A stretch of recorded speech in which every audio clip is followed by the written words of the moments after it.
Friends, Tamil சமையல் மதுரையில் நம்ம இன்னைக்கு ஹெல்த் டிப்ஸ் பற்றி தான் பார்க்க போகிறோம். அதுக்கு முன்னாடி நம்ம சேனலுக்கு புதுசுனா ஃபஸ்ட்டு சப்ஸ்கிரைப் பண்ணுங்கள், மறக்காமல் பெல் பட்டனை கிளிக் பண்ணுங்கள். தினமும் நெல்லிக்காய் சாப்பிடுவதால் பயன்கள் பற்றி தான் பார்க்க போகிறோம். வாங்க வீடியோக்குள்ளே போகலாம். நெல்லிக்காய் கசப்பாக இருந்தாலும் இதனை தினமும் ஒன்று சாப்பிட்டு வந்தால் முடி பிரச்சனைகள், சர்ம பிரச்சனைகள் மட்டுமின்றி ஆரோக்கியமும் மேம்படும். குறிப்பாக நெல்லிக்காய் சாப்பிட்டால் ஞாபக சக்தி அதிகரிக்கும் மற்றும் இரத்த சோகை நீங்கும்.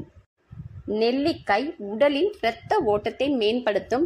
இதயத்திற்கு செல்லும் இரத்த குழாயில் ஏதேனும் அடைப்புகள் இருந்தால் அவற்றை தடுத்து இதயத்தில் இரத்த ஓட்டத்தை அதிகரிக்கும். நெல்லிக்காயில் இரும்பு சத்து இருப்பதால் இதனை தினமும் ஒன்று சாப்பிட்டு வந்தால் புதிய இரத்த செல்கள் உருவாக்கி மறைமுகமாக மாரடைப்பு மற்றும் பக்கவாதம் ஏற்படும் வாய்ப்பை தடுக்கும்.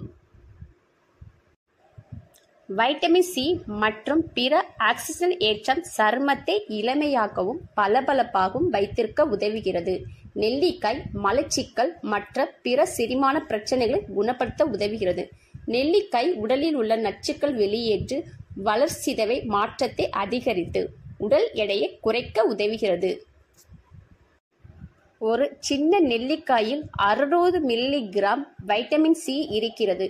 பச்சையாக காயாக சாப்பிடும் போதுதான் நெல்லிக்காயின் சத்துக்கள் முழுமையாக கிடைக்கிறது. இது ஒரு நாளைக்கு 2 அல்லது 3 நெல்லிக்காவது சாப்பிடலாம். இன்சுலின் அளவை அதிகப்படுத்தி சர்க்கரை அளவை கட்டுப்படுத்த, சரும பிரச்சனைகள் நீங்கி முகப்பொலிவு பெறும், அல்சரை குணப்படுத்த உதவும், புற்றுநோய் செல்களின் வளர்ச்சியை தடுக்க உதவும், மலச்சிக்கல் பிரச்சனை தீர்வு தரும், கண் பார்வை தெளிவாக கிடைக்கப்பெறும், இதயம் மற்றும் கல்லீரல் சீராக இயங்க உதவுகிறது. இரத்த ஓட்டம் சீராக தினமும் ஒரு நெல்லிக்காய் சாப்பிடுங்கள்.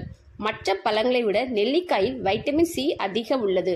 உலர்ந்த நெல்லிக்காய் அல்லது தேனில் ஊற வைத்த நெல்லிக்காயும் சாப்பிடுவது உடல் ஆரோக்கியம் மேம்படும். நெல்லிக்காயில் ஆண்மை தன்மை அதிகரிக்க உதவும். நெல்லிக்காயில் உள்ள சத்துக்கள் ஆண்மை மற்றும் விந்தணுக்களை மேம்படுத்த உதவுகிறது. நெல்லிக்காய் சாப்பிடுவதற்கு முன் மருத்துவரை அணுகுவது நல்லது. குறிப்பாக உங்களுக்கு ஏதேனும் உடல்நலை பிரச்சனை இருந்தால் கண்டிப்பாக மருத்துவரிடம் கேட்டு சாப்பிடவும். மேலும் இது போன்ற ஹெல்த் டிப்ஸ் தெரிந்து கொள்ள நம்ம சேனலுக்கு சப்போர்ட் பண்ணுங்க. மறக்காம லைக் அண்ட் ஷேர் பண்ணுங்க.